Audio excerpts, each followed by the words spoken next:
Hello everybody and welcome back to Jewel Family Farm. My name is Teresa and today we're going to be making farmer's cheese out of goat milk. Okay, so first thing we want to do is we have a half gallon of goat milk.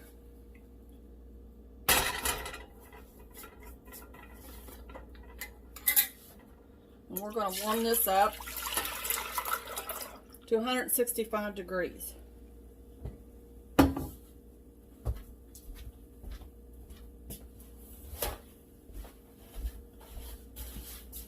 Now this goat milk had been frozen. Okay, so I can't use all the goat milk all at once when all my goats are in milk. So a lot of times I freeze half gallons into the big Ziploc bags and I put it in the freezer, and then that way in the winter time we have milk all winter.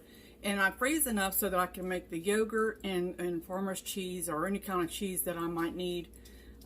So anyway, this was frozen, and it takes all night for it to thaw out. I usually put it in a big pot, and it's still in the Ziploc bag, and I set it on the counter in the big pot, and I cover it up with like a dish towel or something like that, and I let it set all night long until it thaws out. And it usually takes a little bit longer than that even to thaw it out. But this had been thawed, and you know, after it thawed, of course, I put it in the refrigerator, and so now I have it ready, you know, to make the cheese. All right.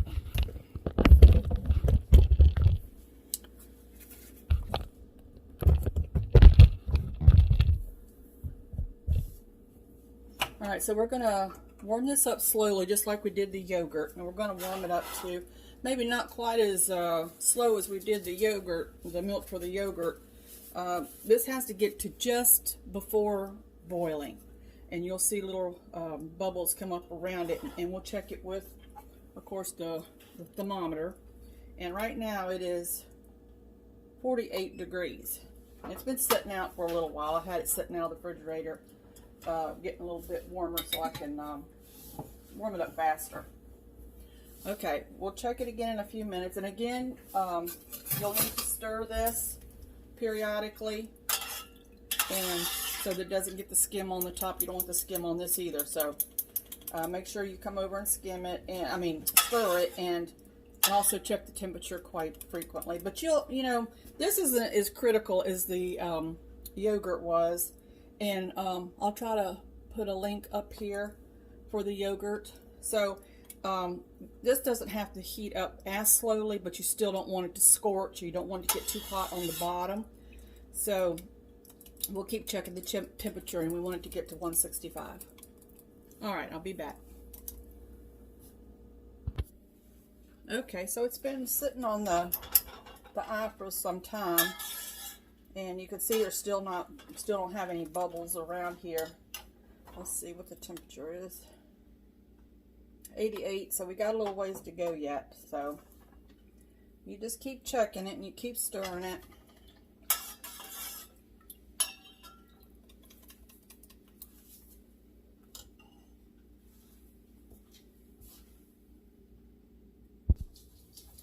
Okay, I brought the camera down closer to the pot of milk, and you can see there's a few little bubbles starting to come around the edges. And at this point, you need to really watch your milk because it can scorch really easily from this point on. Let me see what the temperature is. Temperature is 126, so you almost need to stay in here and keep an eye on it. I still have it on medium. I have it on about number 6 on my stove, between medium and high. But you need to stir it quite often. See, and when I just now started to stir this, I felt a little thick spot on the bottom of my pot. So that means that if I had not started to stir it, that it probably would have scorched my milk a little bit. You can feel it if it starts sticking to the bottom of the pot.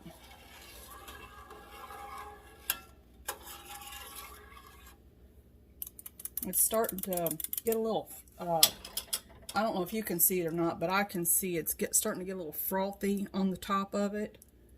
And it's starting to get, I got bad lighting in here, but maybe over here you can see it where it's starting to have some little bubbles. Let's see if I can get the camera down in here better. I don't know if that helps or not, but it's starting to get some bubbles over here on this side and around the edges, and it's starting to get a little frothy in there. So at this point, we need to really keep an eye on it.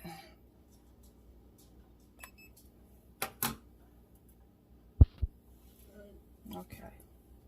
So you can see this, I don't know if you can see it or not, but there's steam starting to come up out of it.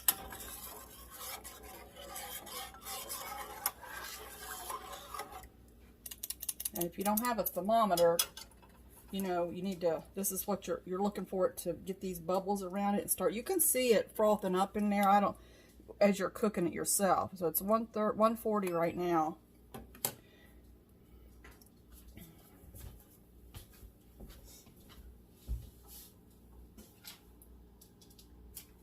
Okay, so we need to get it up to 165.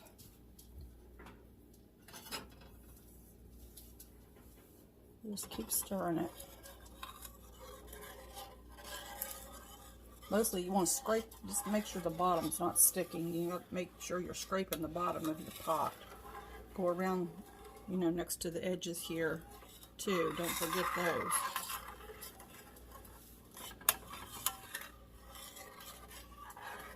You can smell the milk getting warm. You can see the steam coming up, and it's getting froth. Oh, it's really getting frothy around the edges here. Let's check the temperature. 145.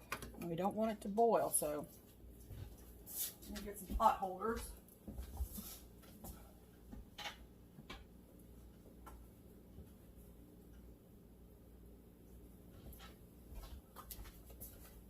Okay.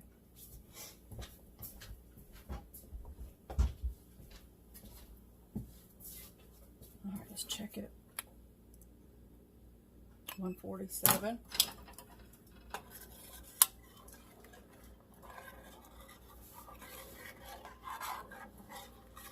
I can feel it, you know, a little bit on the bottom of the pot.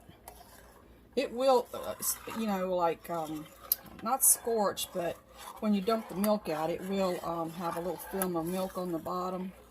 You probably need a little flatter, like this, maybe. Maybe this is what we need to use, a little flat one. It really gets on the bottom of the pot really good.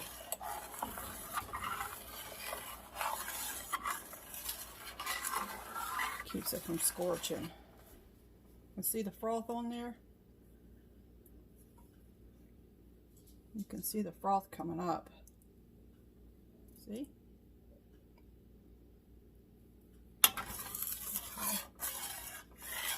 Just keep working it, just keep stirring it. And look at all around the bottom of the pot right here where all the froth is. This is for people that don't have a thermometer, so you know what it looks like. Alright, 154 is just about ready. We want to catch it before it comes to a boil. I can feel it sticking on the bottom. But look how frothy. You can, you know, like look at my spoon. And then, you see all around the edges. You just got to keep an eye on that.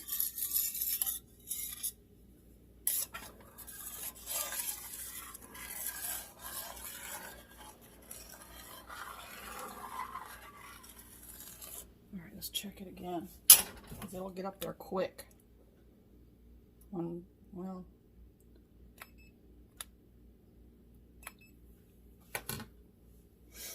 I'm not too sure that this thermometer is all that accurate either. So that's another thing. See, it's getting ready to boil, so I'm not sure this is 155. 10 more degrees.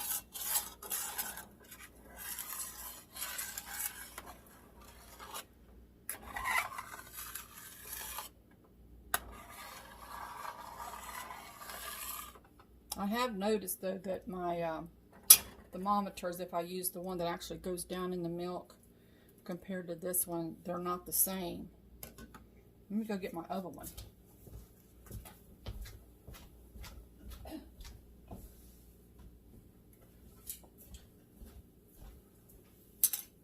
See what it is on this one.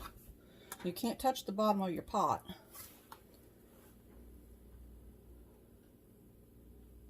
See, that one there says it's 180 something. So let's take it off. Alright, turn the eye off. I'm going to move my camera over here where you can see a little bit better. Or maybe I can just raise it back up. I'll be right back. Okay, I moved the camera so you can see what I have to do over here. So, this here is like, it's like a baby diaper. I don't know if you all have ever seen baby diapers. Some of you may not have, but you get these at Walmart over where the dish towels and different things like that, you know, dish towels and what do you call it, pot holders and things like that. That's where you get these at. And there's a big stack, a big pack of them. I can't remember how many's in a pack. There's about 5, I think, or maybe more than that. But they're very inexpensive, and I use these for a lot of things. I only use them for cooking. So you wrap this around your strainer. This is the kind of strainer I have. Any kind of strainer will work as long as it'll sit up in top of, you know, a big pot. And you try to get that down as best you can. But these ends have to be inside your pot.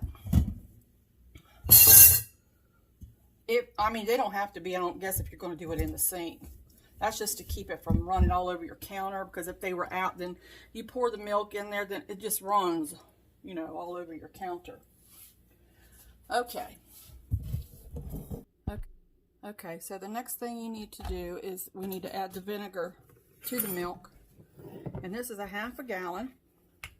So we're going to use 1/4 cup of apple cider vinegar. I just used, you know, whatever. This is White House, but you can use any kind of, you know, apple cider vinegar that you want to use. So it calls for, make sure I got that right. Add a little bit more. All right, 1/4 cup of apple cider vinegar. And we're going to pour this in. You take it off the eye, okay? You don't want it to sit on the heat. And then you pour this in kind of all around as best that you can. Okay? And then you just take this and you just do it very gently. Just try to incorporate it just a little bit. And that's probably enough right there. And we have to let this set for 10 minutes. Alright. Alright, so I've let this set for 10 minutes.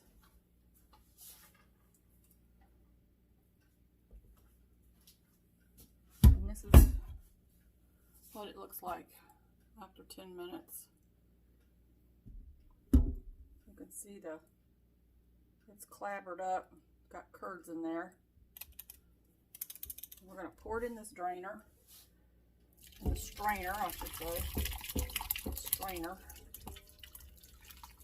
And we're going to separate the curds from the whey. But you can see it kind of sticks a little bit in the bottom.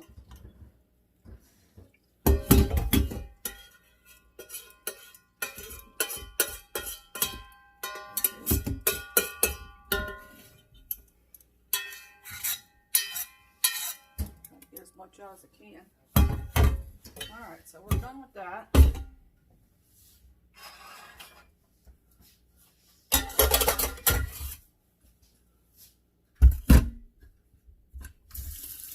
Make sure you put some water in this pot as soon as you get done pouring this out, because this cheese will stick to this pot and it gets very hard to get out.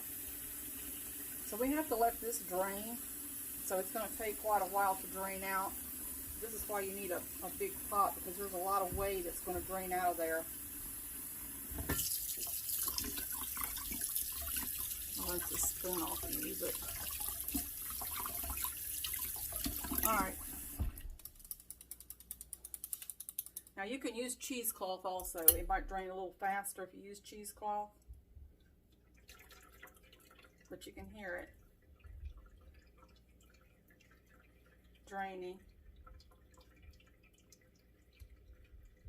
It takes about, I don't know how long it takes for this to drain, but save some of your whey. Don't throw your whey out when it drains, because you might need it to put back into the cheese to make it more creamy, because you don't want your cheese too dry, because it won't spread on your crackers, or you know, it won't be very spreadable if it's too dry. So save your whey until you mix all your herbs and everything up in it. But you don't have to stand here and do this. If you have cheesecloth, it'll drain faster. Cheesecloth usually only lasts for one time though. Once you use it, you need to throw it out. And these here you can wash.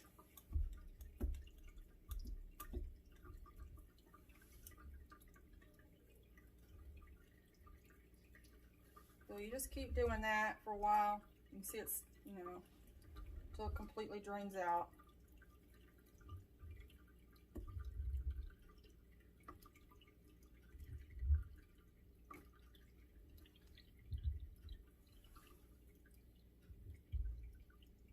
This here will make a small container of cheese because it was only a ½ gallon. Now if you do a whole gallon, you know.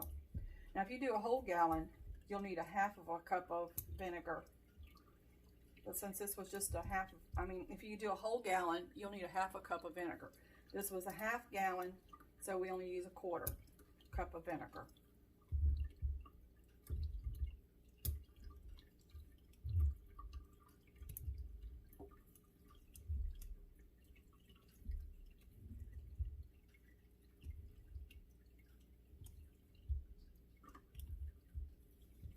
I just throw these in the washing machine. I wash them out in the sink first and try to get as much of the stuff off of them as I can, and let them soak in some soapy water, and then I throw them in the washing machine. I put a little bit of bleach in with them, and then I rinse them again. I rinse them twice and then hang them up to dry. Or you can throw them in the dryer.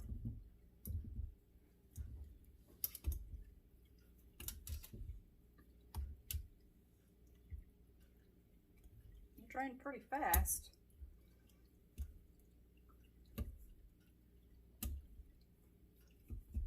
This makes really good cheese. And you'll be amazed when you try it, if you're able to try it, because you can make this with milk from the grocery store also, but it has to be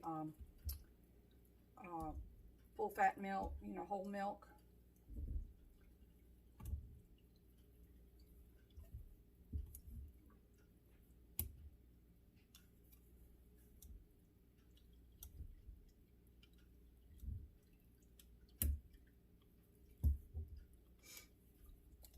And it makes a pretty good amount of cheese.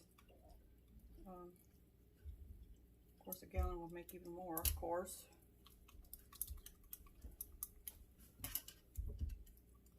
You want it to get kind of dry, but not real dry. Because you want all the whey to come out, or otherwise, when you put it in once you mix all your herbs and you put it in your container, it'll be, the whey will gather up around it and make it kind of soupy, so you don't want that. I mean, if it does happen, you have a little bit of whey, you know, around the cheese, all you got to do is mix it up.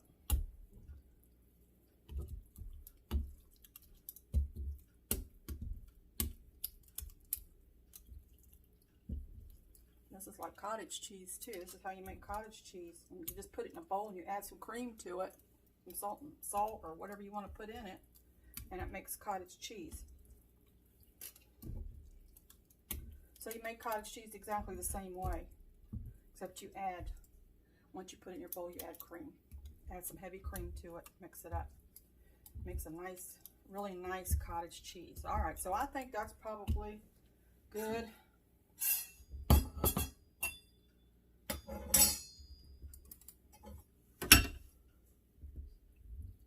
Dip it out.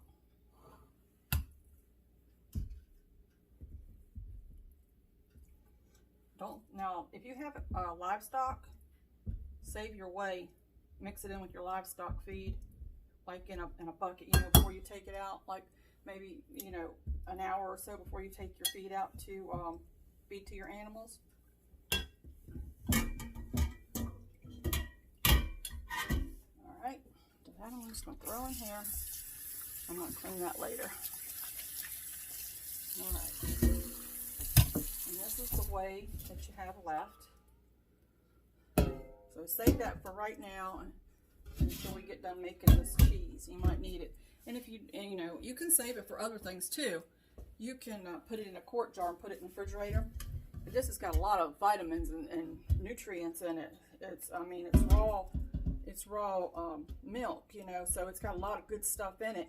You can use this to add to your mashed potatoes. There's lots of things you can do with it. I don't know what all you can, but I know you can add it to mashed potatoes. You can use it in biscuits, you know. But I use it for pig feed is what I do. And I just pour it. I have a bucket of pig feed, and I just pour this on top of it. Once it's cool, I don't want to get it to them hot, but once it's cool, you just pour it on your pig feed. Let your pig feed set for a little while. They love it.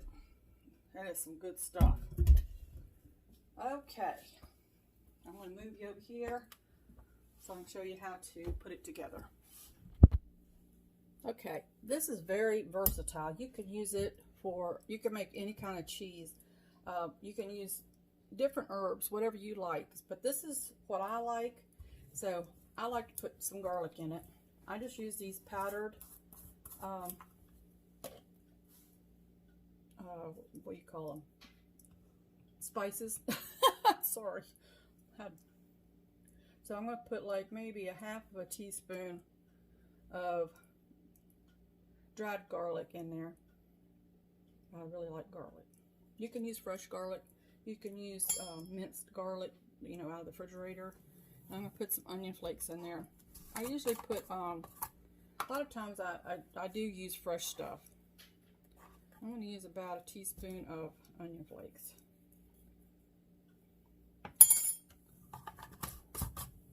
One thing that I do have here is I have some fresh herbs out of my garden.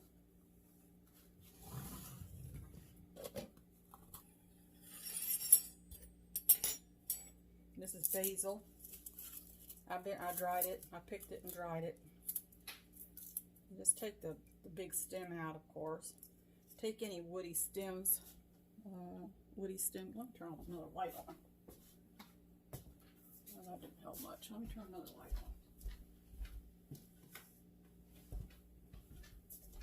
on. All right, that's a little bit better. Take out any little woody stems like this. Take that off, and then you just crush it. All I did was pick this out of the garden, pick it, and then I have a big old sheet that I lay it on, and I'll lay it in the shade. I'll lay it on the bed. I have a bed, spare bedroom, and I lay a big sheet out, and that's where I dry my herbs. It's where I also sometimes lay potatoes out. If I don't have too many potatoes, I'll lay them out on that. You do what you got to do. Use what you have.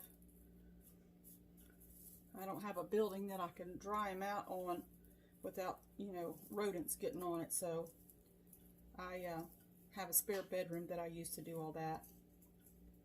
You just crush it up, and you just use it like you would any dry herb. You can crush it as small as you want or as large as you want. You can use, if you have a large amount, you can put it in a baggie and do a rolling pin across it and crush it. So I'm going to use about, this here was about, let's see, I don't know, about half of a teaspoon. And then I'm going to use some Italian seasoning. about half a teaspoon of that. I really like that stuff. I'm just going to dump this over in here. I don't want to waste it. And then some oregano. Oh, the herb that I had that I was drying out, it was sweet basil. About a 1/4 teaspoon of oregano. Now you can make this any way you want. So you just start mixing it up. Now if you see that it's too dry, then that's when you add some whey back into it. Now I can already tell that it's a little bit too dry. It won't spread. It'll break your cracker if you try to spread this. So let me add some more whey in our cup here, but we're not going to use all that. I'm just going to drizzle it on a little at a time. And it's still warm, so yeah, see, it's still too dry. Now I want mine creamy. Now you may like yours like this. You might not want to put it on crackers. I don't know. This is really good on toast too. You can use it for anything that you use cheese for.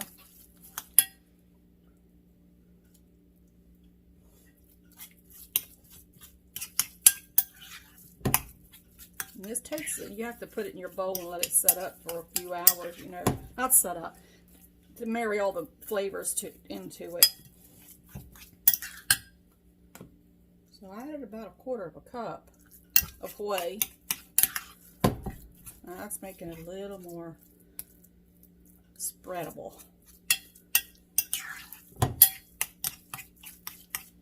Yeah, see? That'll spread on the cracker nicely.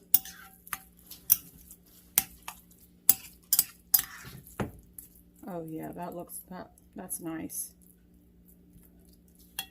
You can also, if you don't want to add any herbs to this and you just want plain cheese, you can use it like you do cream cheese and just add the whey to it and make it creamy. You don't have to put any herbs in it, and just put it in a container and let it sit till it sets up, and you can use it just like cream cheese.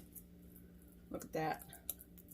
You also, another thing that you can do is you can add onion soup mix to it. Any of those Knorr. You know how you make the spinach dips and all that stuff? That's a great thing to use for this. It makes good spinach dip. And that's it. It's nice and creamy. It's going to be nice and spreadable.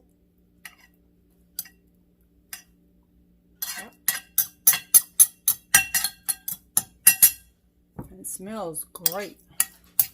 It smells so good. I'll just put it in an airtight container. A glass one is good. I would rather have a glass one, but I don't have one, so I'm just going to put it in here.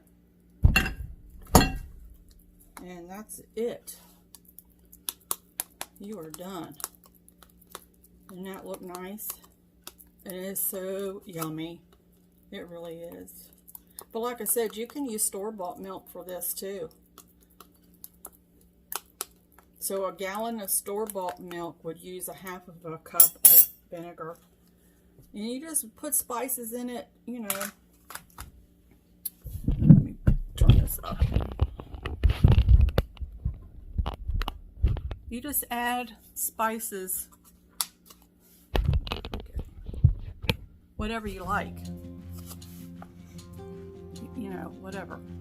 So anyway, that's how I make farmer's cheese. I hope you enjoyed it. Take care. Please like and subscribe, and share on Facebook. Share with people that you know, and I'd appreciate it. And take care. God bless, and count your blessings. See you later.